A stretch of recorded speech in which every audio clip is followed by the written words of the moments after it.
Daily Words of God. The Creator's sincere feelings toward mankind. People often say that it is not an easy thing to know God. I, however, say that knowing God is not a difficult matter at all, for God frequently allows man to witness his deeds. God has never ceased his dialogue with mankind. He has never concealed himself from man, nor has he hidden himself. His thoughts, his ideas, his words, and his deeds are all revealed to mankind. Therefore, so long as man wishes to know God, he can come to understand and know him through all sorts of means and methods. The reason why man blindly thinks that God has intentionally avoided him, that God has intentionally hidden himself from humanity, that God has no intention of allowing man to understand and know him, is that he does not know who God is, nor does he wish to understand God. Even more so, he is not concerned with a Creator's thoughts, words, or deeds. Truthfully speaking, if one only uses their idle time to focus upon and understand the Creator's words or deeds, and pay a little attention to the Creator's thoughts and the voice of His heart, it will not be difficult for them to realize that the Creator's thoughts, words, and deeds are visible and transparent. Likewise, it will take little effort to realize that the Creator is among man at all times, that He is always in conversation with man and the entirety of creation, and that He is performing new deeds every day. His substance and disposition are expressed in His dialogue with man. His thoughts and ideas are revealed completely in His deeds. He accompanies and observes mankind at all times.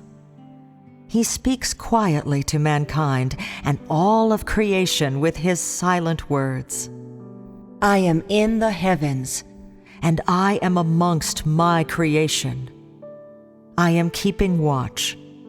I am waiting. I am at your side. His hands are warm and strong. His footsteps are light. His voice is soft and graceful. His form passes and turns, embracing all of mankind.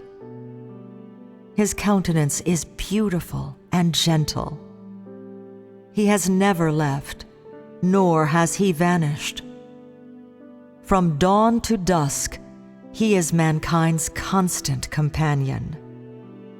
His devoted care and special affection for humanity, as well as His true concern and love for man, were displayed bit by bit when He saved the city of Nineveh. In particular, the exchange between Jehovah God and Jonah laid bare the Creator's pity for the mankind He Himself created. Through these words, you can obtain a deep understanding of God's sincere feelings for humanity. The following is recorded in the book of Jonah, chapter 4, verses 10 through 11. Then said Jehovah, You have had pity on the gourd, for the which you have not labored, neither made it grow, which came up in a night, and perished in a night. And should not I spare Nineveh, that great city, wherein are more than 600,000 persons, that cannot discern between their right hand and their left hand, and also much cattle? These are the actual words of Jehovah God, a conversation between Him and Jonah. While this exchange is a brief one, it is brimming with the Creator's care for mankind and His reluctance to give him up, These words express the true attitude and feelings that God holds within his heart for his creation. And with these clear-cut words, the likes of which are rarely heard by man, God states his true intentions for humanity. This exchange represents an attitude God held toward the people of Nineveh. But what kind of attitude is this? It is the attitude he held toward the people of Nineveh before and after their repentance. God treats humanity in the same manner. Within these words, one can find his thoughts as well as his disposition. What thoughts of God are revealed in these words? A careful reading immediately reveals that he uses the word pity. The use of this word shows God's true attitude toward mankind. From a semantic perspective, one can interpret the word pity in different ways. First, to love and protect, to feel tenderness towards something. Second, to love dearly. Finally, to be both unwilling to hurt it and unable to bear doing so. In short, it implies tender affection and love, as well as an unwillingness to give up someone or something. It means God's mercy and tolerance toward man. Although God used a word commonly spoken among men, the use of this word lays bare the voice of God's heart and his attitude toward mankind. While the city of Nineveh was filled with people just as corrupt, evil, and violent as those of Sodom, their repentance caused God to change his heart and decide not to destroy them. Because their reaction to God's words and instructions demonstrated an attitude in stark contrast to that of the citizens of Sodom, and because of their honest submission to God and honest repentance for their sins, as well as their true and heartfelt behavior in all regards, God once more demonstrated his heartfelt pity and bestowed it upon them. God's reward and his pity for humanity are impossible for anyone to duplicate. No person can possess God's mercy or tolerance, nor his sincere feelings toward humanity. Is there anyone whom you deem a great man or woman, or even a superman, who would, from a high point, speaking as a great man or woman, or upon a supreme point, make this kind of statement to mankind or to creation? Who amongst mankind can know humanity's living conditions like the palm of their hands? Who can bear a burden and responsibility for humanity's existence? Who is capable to proclaim the destruction of a city? And who is capable of pardoning a city? Who can say that they cherish their own creation? Only the Creator.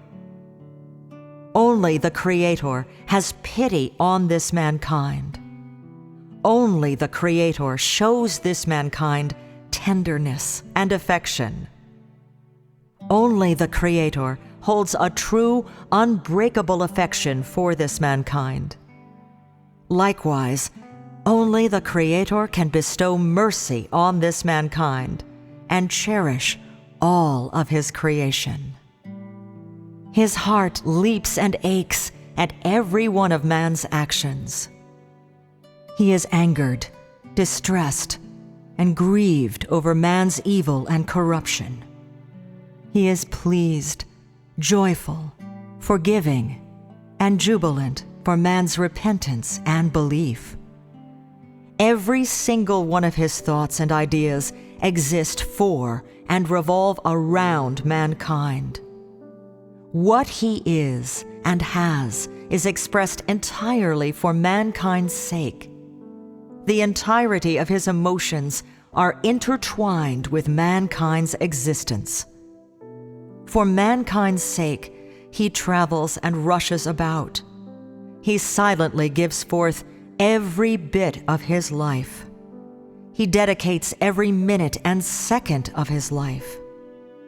He has never known how to pity his own life, yet he has always pitied and cherished the mankind he himself created.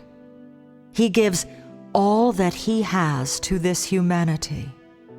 He grants his mercy and tolerance unconditionally and without expectation of recompense.